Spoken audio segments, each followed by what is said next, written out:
ချင်းမြောင်းသောမဟာဘုံ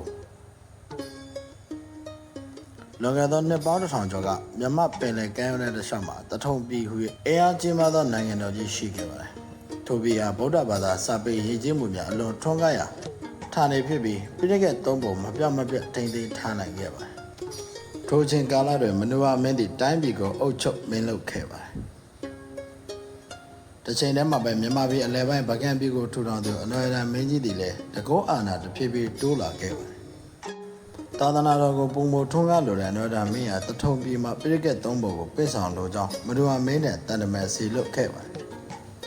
။ဒါပေမဲ့မနူဝမင်းဟာမာနပိုင်ဆိုင်လိုမှုတွေကြောင့်ငါ၏တိုင်းပြည်ရှိပြည်ထက်များသည့်အလွန်တန်ဖိုးရှိပြီးဗကံပြည်သူများနဲ့မထိုက်တန်ပါဟုပြတ်သားစွာညှိဆိုခဲ့ပါတယ်။ဒေါသအမျက်ထွက်သောအနွယ်ရန်မင်းလည်းဗကံတပ်မတော်ကိုစုစည်းပြီးတထုံပြည်ကိုခြိတက်တိုက်ခိုက်ခဲ့ပါတယ်။စစ်ပွဲအဆုံးသတ်မှာတထုံပြည်ကြာရှုံးခဲ့ရပါတယ်။မနူဝမင်းလည်းဖမ်းဆီးခံခဲ့ရပါတယ်။တိုင်းပြည်နဲ့စီးစိမ်ကိုဆုံးရှုံးလိုက်ရတဲ့မနူဝမင်းကမာနကြောင့်အနောင်တကြီးစွာရခဲ့ပါတယ်။သူကဗကံပြည်ကိုအကျဉ်းသားဘဝနဲ့ပါတော်မူသွားခဲ့ပေမဲ့အနွယ်ရန်မင်းကဘယင်အဖြစ်ယူသေးစွာဆက်ဆံပေးခဲ့ပါတယ်။ဒါပေမဲ့လွတ်လပ်မှုကိုဆုံးရှုံးရတဲ့ဘယင်တို့ကတော့နေရာနဲ့ကျင်းမြောင်းနေခဲ့ပါတယ်။သူကလူပေါ်မှာဆင်းရဲဒုက္ခကိုခံစားခဲ့ရတော့လေ။နောင်ဘဝအတွက်လွတ်မြောက်လိုသောဆန္ဒပဲ။မိမိလက်ဝဲနာများကိုရောက်ချတဲ့ဘယင်တင်ကျစီခဲ့ပါတယ်။ထိုရနာများရောက်ချရသောငွေကြေးဖြင့်မနူဝမင်းသည်ခရစ်နှစ်1059ခုနှစ်ဗကံပြည်မှာ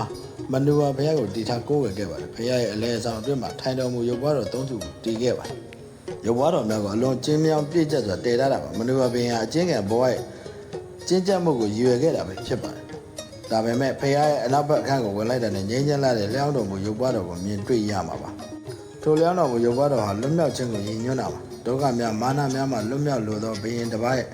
ပြင်းပြတဲ့ဆန္ဒကိုဖော်ပြနေခြင်းပဲဖြစ်ပါတယ်